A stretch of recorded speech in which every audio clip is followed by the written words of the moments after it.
From translation, RSV Revised Standard Version, this 154 day of the year, today we are reading passages, Job 8-10, Job chapter 8, verses 1 to 22. Then Bildad the Shuhite answered and said, How long will you say these things, and the words of your mouth be a great wind? Does God pervert justice, or does the Almighty pervert the right?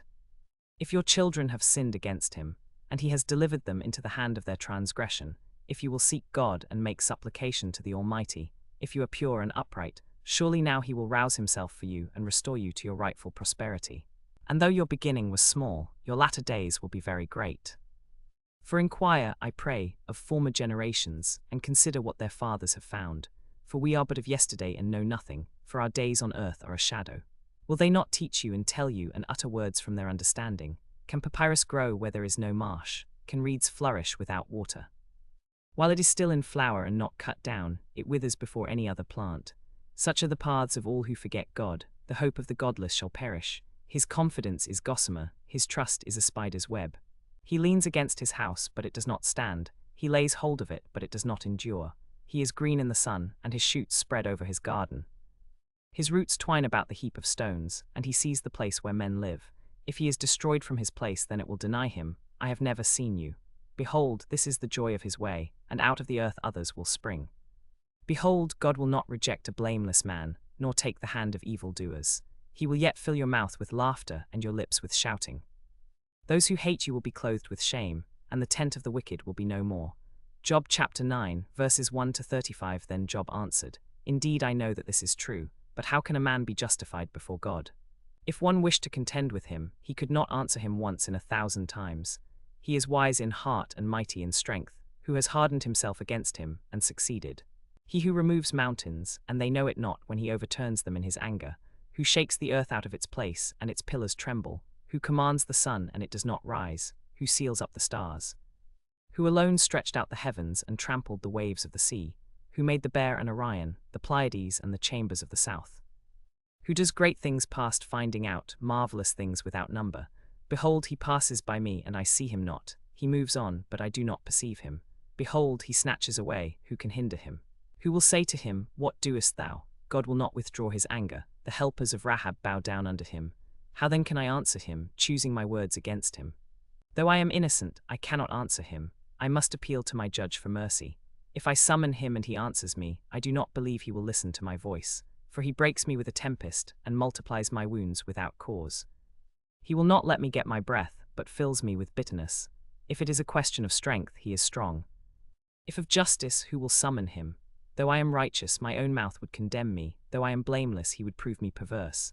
I am blameless, I regard myself not guilty. I am innocent, and he has no ground for his wrath. This is one thing, and that is another. He destroys both the blameless and the wicked. If the scourge slays suddenly, he laughs at the trial of the innocent. The earth is given into the hand of the wicked. He covers the faces of its judges. If it is not he, who then is it? My days are swifter than a weaver's shuttle. They come to an end without hope. They come swiftly on in the darkness of death. They are consumed without thought. If I say, I will forget my complaint, I will put away my face and be cheerful. I am afraid of all my sufferings, for I know you will not hold me innocent. I shall be condemned. Why then do I labor in vain? If I wash myself with snow water, and cleanse my hands with lye, yet you will plunge me in the ditch, and my own clothes will abhor me. For he is not a man, as I am, that I should answer him, that we should come to trial together. There is no umpire between us, who might lay his hand upon us both. If one would lay a wager with him, he would not accept it. He would not look at it, for he is not a man, as I am, that I might answer him, and we should come to trial together. Job chapter 10, verses 1 to 22. I loathe my life. I would not live forever. Let me alone, for my days are vanity. What is man, that thou makest so much of him, and that thou settest thy mind upon him, and visitest him every morning, and test him every moment?